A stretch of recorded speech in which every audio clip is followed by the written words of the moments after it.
Assalamualaikum warahmatullahi wabarakatuh. Salam sejahtera untuk kita semua. Mari kita lanjutkan pembahasan soal. Nah, kali ini kita akan lebih membahas pada bilangan kuantum, kemudian sifat periodik unsur, dan sejarah perkembangan sistem periodik unsur. Oke, jangan lupa ya, ini tentang konsep teori atom kemarin. Hafalkan baik-baik. Bedakan antara teori atom dari Dalton, Thomson, Rutherford, Bohr, dan mekanika kuantum. Kemudian mari kita masuk pada soal selanjutnya ya. Nah, ini ada soal jumlah elektron pada kulit atom dari dalam keluar berturut-turut sebanyak, ini ada K, L, M. Jadi bahasa soalnya adalah dari dalam keluar, berarti dari kulit K menuju ke kulit M. Nah, kita ketahui bahwa kulit K ini adalah kulit yang pertama. Jadi N-nya sama dengan 1. Kemudian kulit L, kulit yang kedua, N-nya sama dengan 2. Kulit M, N-nya sama dengan 3. Nah, berarti setiap kulit ini maksimal elektronnya tinggal masukkan rumusnya yang kemarin. Untuk kulit K rumusnya kan 2N kuadrat. Oke. Jadi di sini berarti untuk kulit K, karena K ini berada pada kulit pertama yang N-nya sama dengan 1, berarti 2 dipangkatkan 1 dikali 1 dipangkatkan 2. Berarti kulit K maksimalnya hanya 2 elektron. Kulit L adalah 2, kan N-nya sama dengan 2. Berarti 2 dikalikan 2 pangkat 2. 2 kali 2 4, 4 kali 2 8. Nah, berapakah jumlah elektron pada kulit M? Nah, kulit M ini adalah 2, karena M itu N-nya sama dengan 3, maka di sini 3 dipangkatkan 2. Jadi M-nya sama dengan berapa?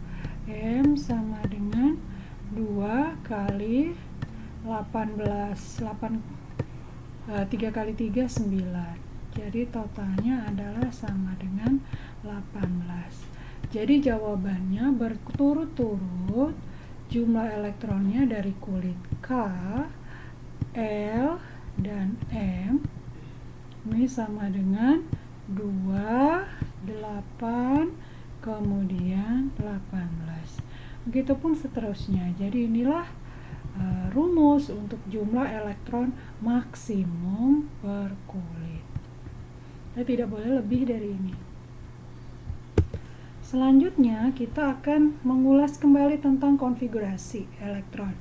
Jadi di sini hubungannya adalah penyimpangan konfigurasi menurut Aufbau.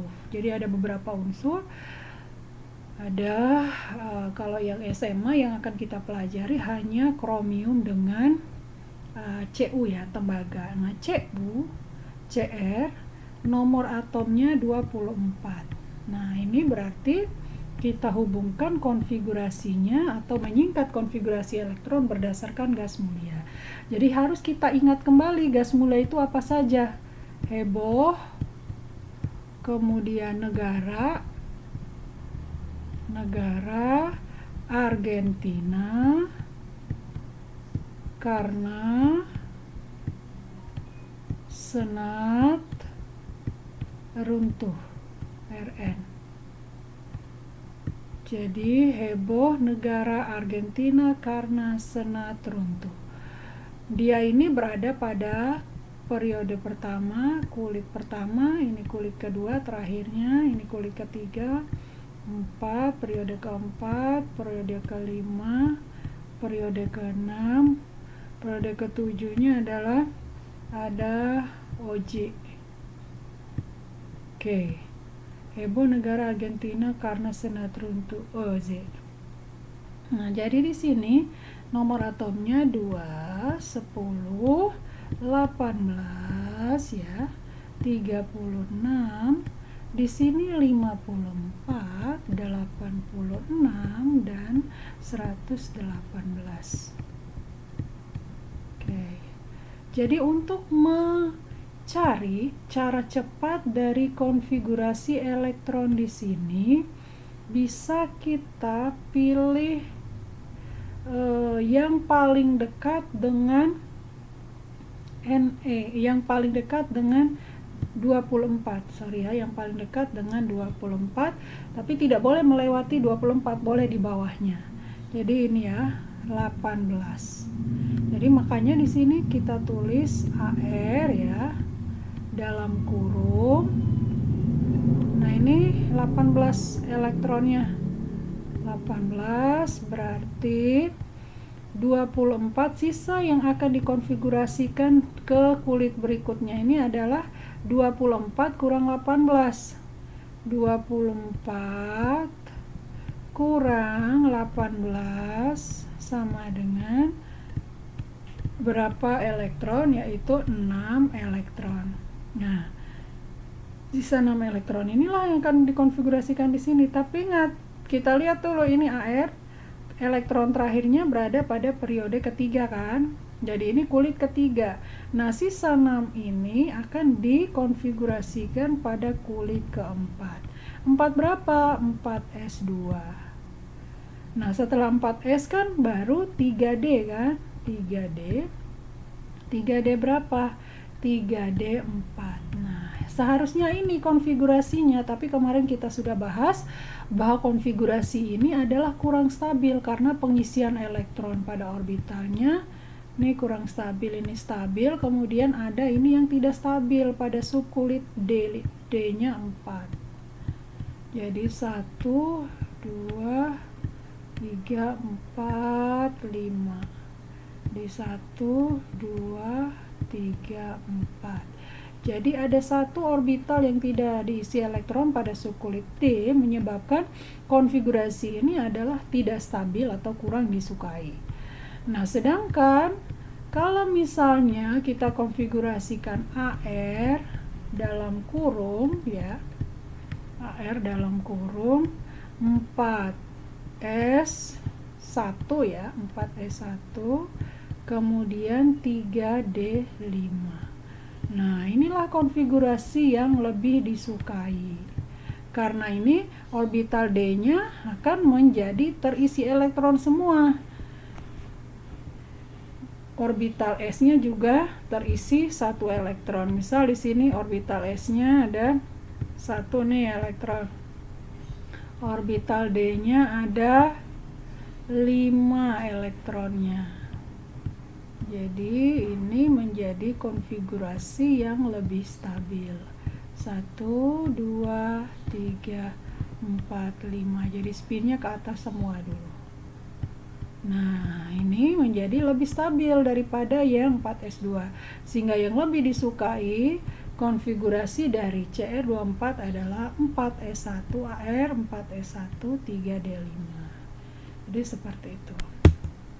Kemudian di sini kita akan menentukan hubungan antara konfigurasi elektron dengan letak unsur dalam sistem periodik unsur. Ada istilah golongan dan periode. Nah, periode ditentukan oleh kulit terbesar atau kulit valensi. Jadi ditentukan oleh kulit terluar ya. Terluar. Kalau yang terluar otomatis dia paling besar. Jadi bahasa terluarnya boleh juga kita sebutkan dengan yang terbesar. Kemudian golongan ditentukan oleh elektron valensi. Jadi ditentukan oleh elektron valensi. Nah, ini harus tahu nih elektron valensi karena akan terus digunakan sampai pada ikatan kimia juga akan membahas ini.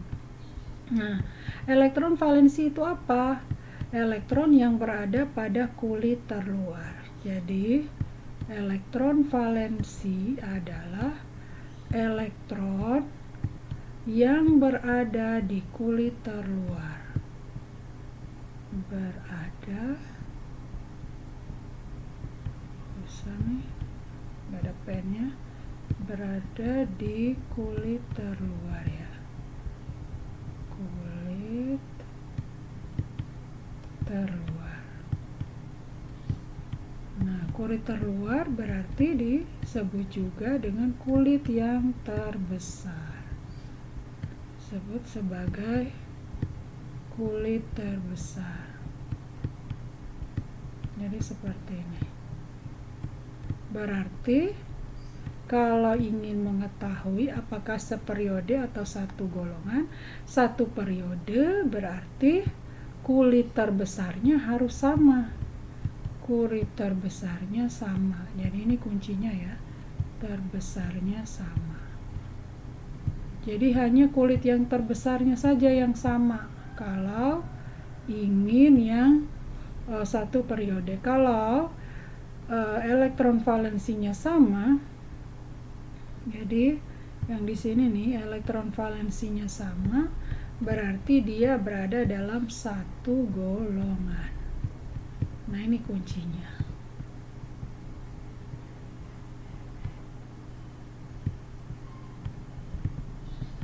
Sekarang kita lihat nih.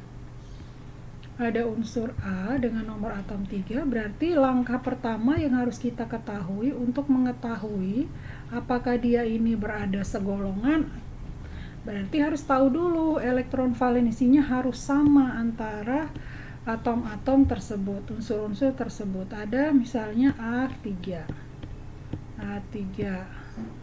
Berarti di sini adalah 1S2 ya, 1S2, 2S1.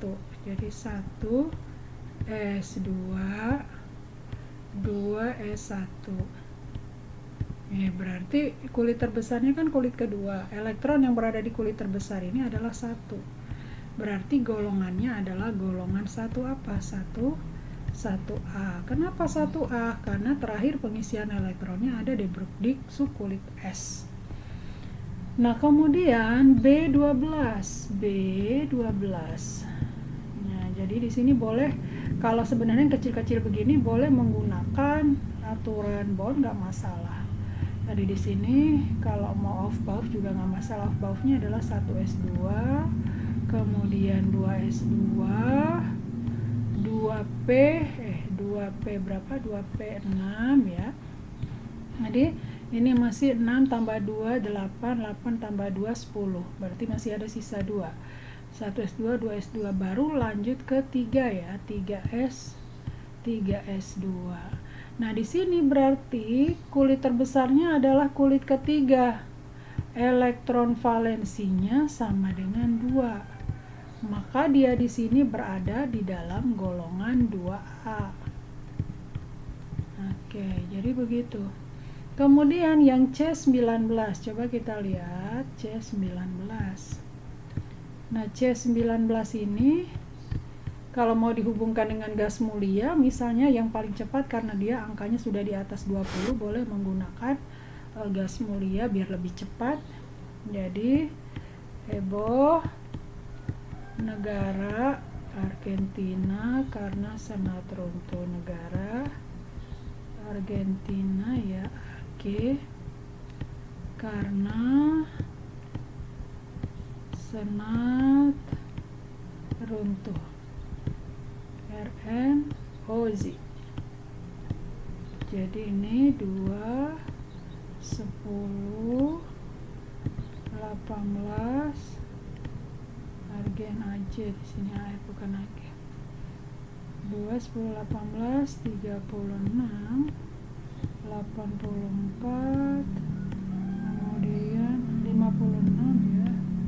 2, 10, 8, 36, 84, 86, 118 di sini. Nah, berarti yang paling dekat dengan 19 kan ini 18 AR. Jadi AR dalam kurung ya, AR dalam kurung nih 19 dikurangi dengan, karena AR ini 18, berarti berarti 19 dikurang 18 sama dengan 1. Nah, sisa 1 inilah, ingat AR itu ada 1, 2, 3, periodenya ketiga, berarti terakhir di sini pengisian elektronnya di kulit ketiga. Berarti sisa yang 1 elektron ini akan kita tempatkan pada kulit 4s. 4s berapa? Ya sebanyak yang kekurangan tadi, 4s1. Jadi golongannya adalah golongan berapa? Golongannya adalah golongan 1A. Jadi dia ini sama dengan A yang nomor atomnya 3. Jadi pilihannya adalah A dengan C. Di sini, ini dia. Jadi begitu, ya.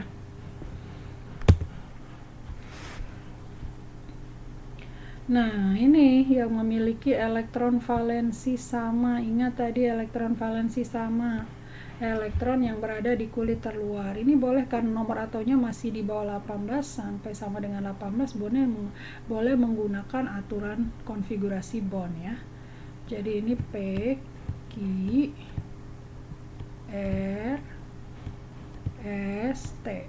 Nah, supaya cepat kita gunakan konfigurasi bond. Ini 7, berarti 2.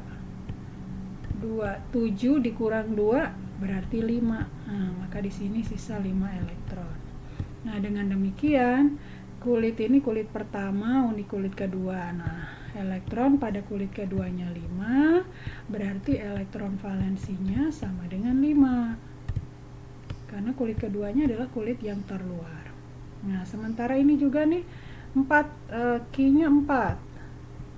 Q-nya 4 berarti 2. Kemudian di sini 4 dikurang 2, sisanya 2 di sini.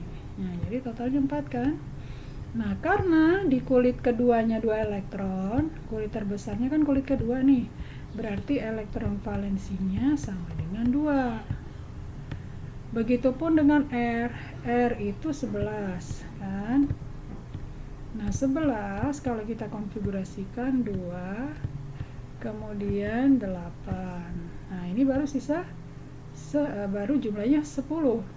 11 dikurang 10 berarti di kulit ketiga ada sisa 1 elektron. Nah, 1 elektron di sini dia itu berada di kulit terluarnya 1 kan? Kulit ketiganya 1, berarti elektron valensinya sama dengan 1. Seperti itu. S12 di sini berarti ya S12 itu 2, kemudian 10, 12 dikurang 2, ini kan harusnya 10 kan di sini, tapi nggak boleh karena elektron terakhir di sini tidak boleh lebih dari 8 ini nih. Berarti di sini harus diisi dulu, ini salah kalau seperti ini. Meskipun jumlahnya 12, tapi tidak boleh di kulit terluarnya itu melebihi 8 elektron. Makanya di sini harus kita isi dulu 2, kemudian 8, sisa 2 elektron. Nah, berarti elektron valensinya sama dengan berapa? Elektron valensinya sama dengan 2. Nah, manakah yang sama elektron valensinya? Q dengan T. T memiliki elektron valensi yang sama. Nah ya, P, Q, R, S. Oh, S ya, bukan T. R, P dengan S. P di mana tadi? Ini Q. Ya, sorry ya, Ibu salah. Q 4, elektron valensinya 2. Ini nih yang sama nih. Ini sama. Berarti pilihannya adalah Q dengan S. QS. Nah, ini dia. Jadi begitu saja, gampang. Nah, sekarang kita bahas bilangan kuantum. Jadi bilangan kuantum itu kan Ibu bilang kemarin menunjukkan alamat elektron. Bilangan kuantum utama menunjukkan elektron dalam kulitnya, atau N menunjukkan tingkat energi elektron. Kalau L dalam subkulitnya, subkulit. Nah, ini orbitalnya. Tunjukkan elektron dalam orbital, ini posisi orientasi elektronnya, perputaran elektronnya arahnya di mana nih? Nah, elektron dengan bilangan kuantum yang tidak diizinkan. Ingat, bilangan kuantum itu tidak boleh sama, tidak ada yang sama antara dua atom ya. Nah, itu misalnya N sama dengan 3, berarti kan nilai L-nya ini, ingat nilai L itu adalah 0 sampai dengan N-1. N-1. Jadi kalau N-nya sama dengan 3, N-nya sama dengan 3, berarti nanti L-nya yang mungkin adalah 0, kemudian koma ya, N-nya 3 nih, 3 dikurang 1 sama dengan 2, berarti 0, 1, dan 2. Inilah bilangan kuantum azimutnya yang mungkin nanti untuk kalau dia memiliki N-nya sama dengan 3. Nah, sekarang kita lihat L-nya 0, benar ya. M-nya, kalau L-nya 0, M-nya mungkin nggak ada yang 0. Mungkin karena di kulit L itu kan terdiri dari maksudnya subkulit L itu ada 3 orbital. Jadi orbital ada -1, ada 0, ada +1. Oke. Jadi mungkin S-nya -3, sangat mungkin. Karena nanti ini ada yang menghadap ke atas, ada yang menghadap ke bawah. Ini benar. Ini yang mungkin, ini mungkin. Kemudian yang berikutnya, N sama dengan 3, L-nya sama dengan 1, M-nya sama dengan 1. Oke, M-nya sama dengan 1, S-nya sama dengan +setengah, mungkin. Kemudian N-nya sama dengan 3, L-nya sama dengan 2, M-nya -1, S-nya sama dengan +2, mungkin. Karena ini tadi kan nilai M itu ada -1, ada 0, ada +1. Nah, sekarang yang nomor D, N-nya sama dengan 3, L-nya sama dengan 1. Nah, M-nya mungkin nggak 2? Tidak mungkin, karena kalau L-nya sama dengan 1 tadi, orbitalnya hanya boleh ada ini, -1, 0, +1. M-nya yang 2 ini tidak mungkin, berarti inilah yang salah. Gitu maksudnya. Jadi tidak mungkin M-nya 2, karena kalau yang M-nya 2 itu kalau dia L-nya sama dengan 2 misalnya. Nah, ini nah mungkin. Ini kalau ini kan berarti -2, -1 ya, 0, 1, 2. Nah, ini kalau L-nya sama dengan 2, bukan L-nya sama dengan 1. Jadi ini kesalahannya di sini nih. Kalau L-nya 2 baru ini mungkin.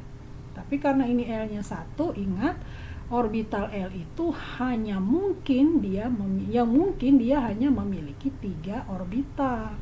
Orbital -1, 0, +1. Karena M ini nilainya itu adalah plus minus dari L. Kalau L-nya 1 nih, kalau L-nya 1 berarti mungkin nanti ada orbitalnya -1, 0, +1.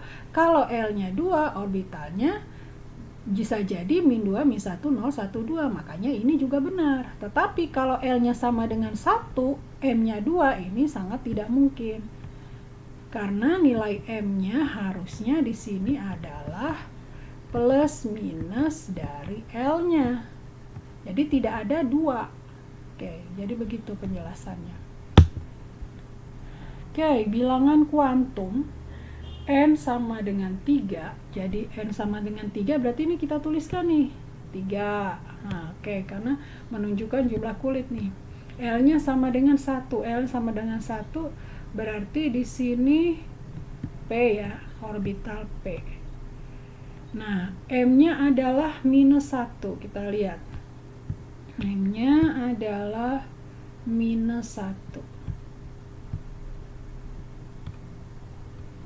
Jadi 1, kemudian nah berarti 2, 3. Yang diminta adalah M-1, min 1.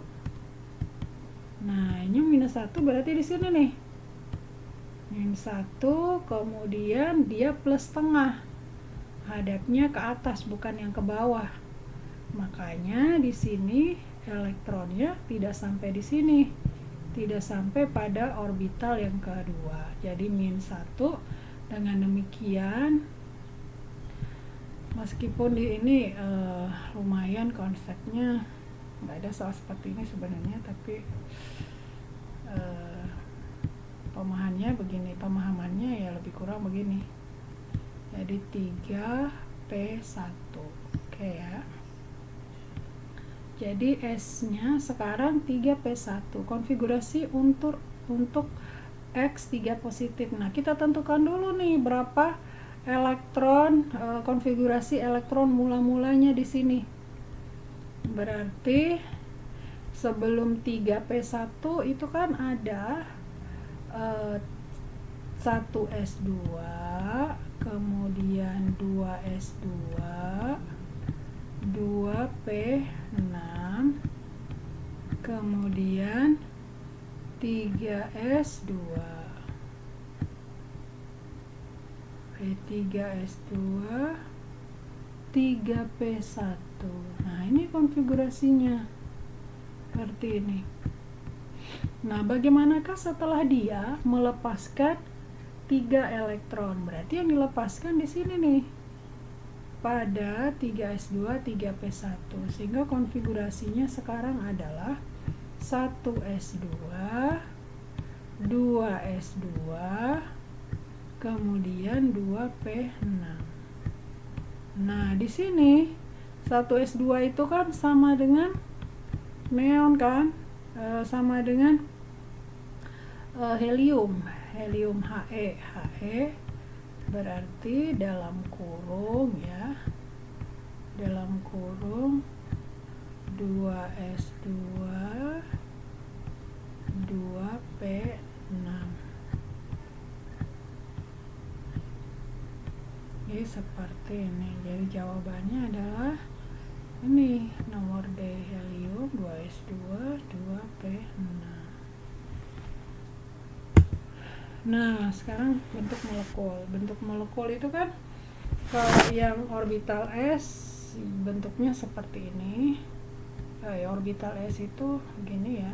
Oke, ini orbital S. Kalau orbital P itu ada PX, kita gambarkan 3 dimensinya seperti ini.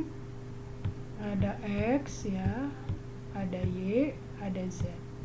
Jadi kalau PZ berarti dia mengarah pada sumbu Z. Nah, begini modelnya gambarnya, nanti pilihlah yang mengarah pada sumbu Z. Begitu saja. Kemudian kalau PY berarti dia akan mengarah, misalnya soalnya nanti akan keluar PY berarti dia mengarah pada sumbu Y. Nah, di sini berarti ke sini nih. Tuh. Kalau PZ bagaimana? Kalau PX ya, PX-nya bagaimana? Ini kan X nih. X ya. Kita hapus dulu.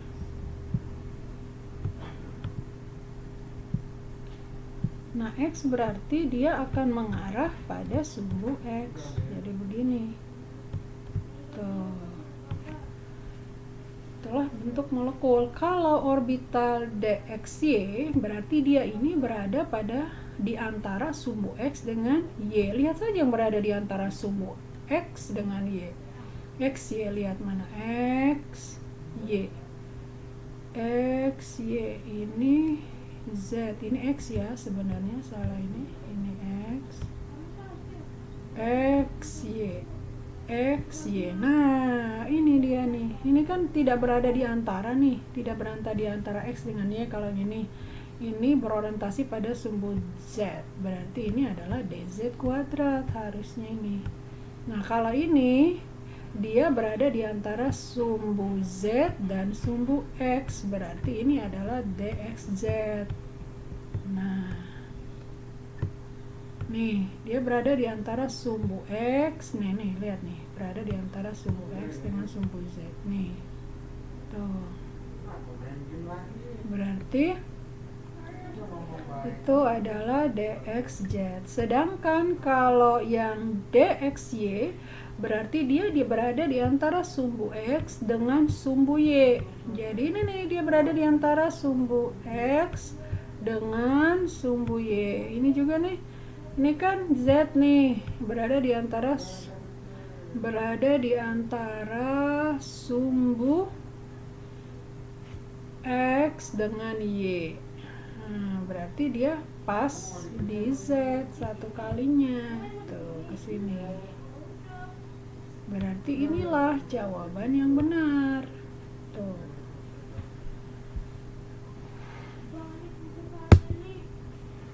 Oke, kita masuk pada sejarah perkembangan sistem periodik unsur.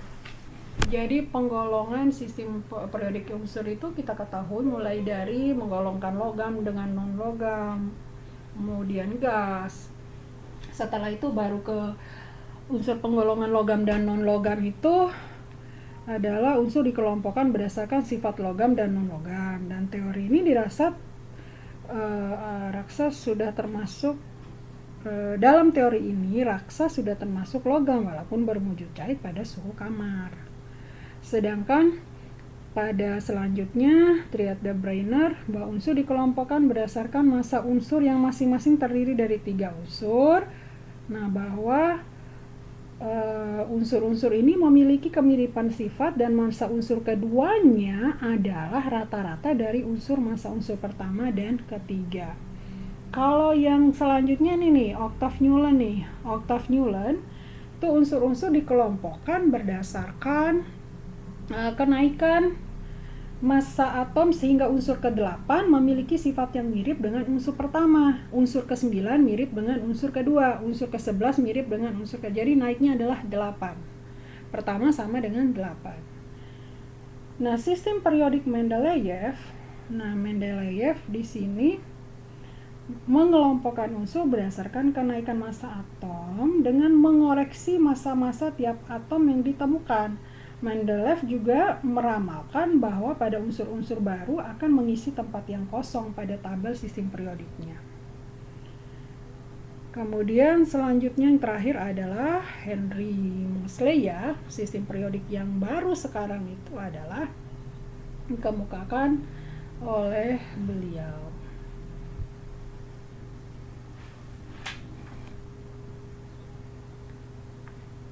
Pengelompokan unsur kimia, jadi misal ada contoh soal seperti ini, pengelompokan unsur kimia berdasarkan kenaikan nomor massa atom dengan teori bahwa sifat unsur akan berulang pada unsur ke-8.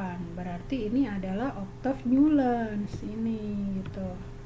Menurut hukum triade de Bruner ya, triade de Bruner namanya atau de Bruner ini, massa atom relatif unsur A 16, atom C 23. Jadi misalnya A ini adalah 16, kemudian C-nya adalah 23. Oke. Maka unsur relatif B itu adalah rata-rata dari 16 ditambah 23 dibagi 2. Nah, ini caranya. Jadi 23 ini 9, kemudian 1 tambah 2 3, 39 dibagi 2 kira-kira 19. Jadi 39 kita bagi 2, coba ini 1 kali 2 bisa 1, 9. 8 kali 2 16, 9 kali 2 18 ya, 18. Nah, sisa 1 0.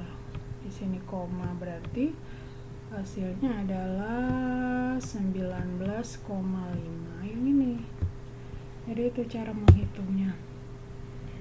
Nah, pernyataan yang benar tentang sifat periodik unsur dalam satu periodik dari kiri ke kanan. Jadi di sini yang harus kalian ingat, energi ionisasi itu adalah energi minimum yang diperlukan untuk melepaskan elektron terluar dalam satu atom yang terikat paling lemah pada kondisi gas. Jadi energi ionisasi misalnya Na nih, Na ya. Na itu kan dia itu nomor atomnya 11. Coba kita bahas dulu dari ini, Ibu belum jelaskan kemarin juga. Nah, Na itu 11 berarti 2, 8, 1. Oke, konfigurasinya seperti ini. Jadi ini Na ya. Ini Na. Kemudian Na, aduh susah nulisnya. Di ini ada kulitnya sebanyak 3. 1, 2, kemudian ada 3 nih. 3. Nah, sini nih ada satu elektron yang ada di sini. Ini satu elektron. Ini ada 8 elektron. Ada 8 elektron di sini. 1, 2, 3, 4, 5, 6, 7, 8. Ada 8 elektron. Oke. Ini ada 2 elektron. Nah, maka elektron diperlukan untuk melepaskan elektron yang berada pada kulit terluar yang terikat paling lemah. Ini adalah, kan terikat paling lemah kan berarti yang berada pada kulit terluar. Jadi semakin jauh jaraknya dari inti, maka dia akan semakin mudah lepas. Nah, berarti ion Na, untuk menjadi Na positif, Na plus, dia membutuhkan energi Na plus. Jadi untuk melepaskan sebuah elektron di sini nih yang terikat paling lemah, itulah yang dikenal dengan energi ionisasi. Itu.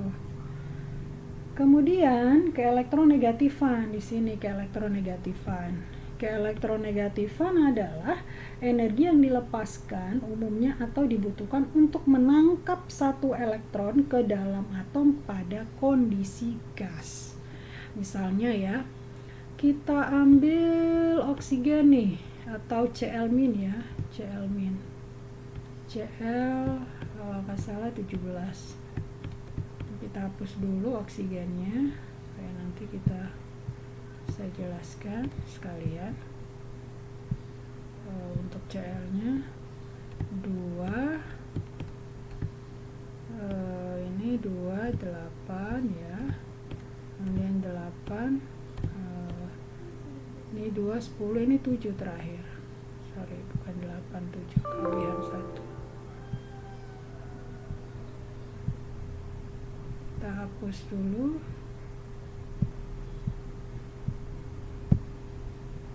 Oke ya. Kemudian kita hapus lagi nih, kita rapikan. 2, 8, kemudian di sini 7. Nah, elektron valensinya adalah 7. Nah, untuk menangkap elektron, di sini kan ada Cl nih, ada Cl di dalam. Kemudian ini 1, 2, 3. Nah, di kulit terluar ini ada 7 elektron. Nanti akan kita jelaskan bagaimana sih yang 7 elektron ini kok nggak mau lepas, hanya bisa menarik, karena dia memang personilnya banyak nih, 7 elektron. 6. Nah, ini di sini 1 nih, sisanya 1, 7. Nah, pada saat dia untuk menyeimbangkan diri, menstabilkan diri, nanti kita bahas pada ikatan kimia, untuk membentuk Cl-, menarik sebuah elektron, maka inilah yang dikenal sebagai keelektronegatifan. Energi yang dibutuhkan jadi Cl ya, kalau dituliskan. Kalau di sini Na plus elektron, dia punya energi ionisasi ya.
Nah, di sini berarti sifat logam. Jadi kekuatan logamnya juga energinya bagaimana.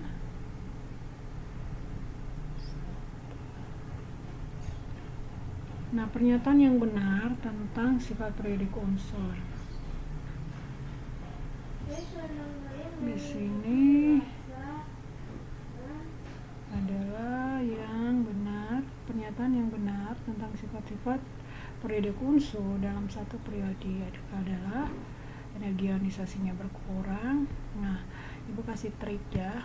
Trik sekarang itu adalah triknya cuma memudahkan menghafal di sini. Kalau yang dari atas ke bawah, kemudian dari kiri ke kanan, misalnya di sini ada SPU, ya, sistem periodik unsur. Maka arana panah ini kan menunjukkan semakin besar nih. Nah, yang semakin besar ini biasanya dia itu kuncinya diawali dengan huruf vokal semua. Energi ionisasi. Jadi di sini energi ionisasi,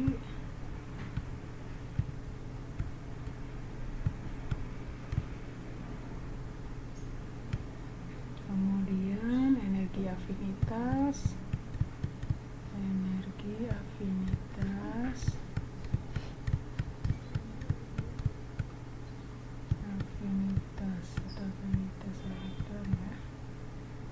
kemudian elektronegativitas,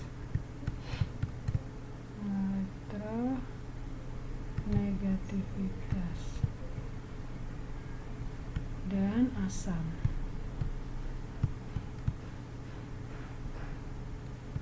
Nah, ini yang semakin besar.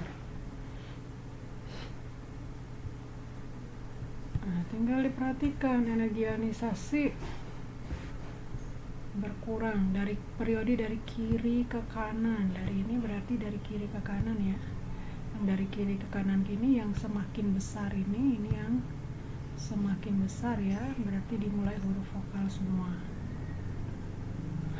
Dari kiri ke kanan coba jari-jari atomnya berkurang. Oke, ini yang benar.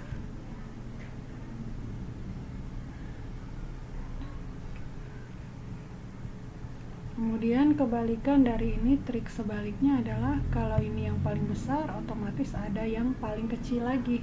Misalnya di sini ada SPU ya, dari atas ke bawah, ini arahnya dari atas ke bawah, tuh dari bawah ke atas sekarang. Kemudian dari kanan ke kiri. Nah, dari kanan ke kiri semakin membesar, yang semakin membesar. Nah, yang semakin membesar di sini adalah dimulai dengan huruf kata yang konsonan, jari-jari ya, jari-jarinya membesar, kemudian basanya juga semakin besar. Nah, ini trik menghafalnya, semoga bisa.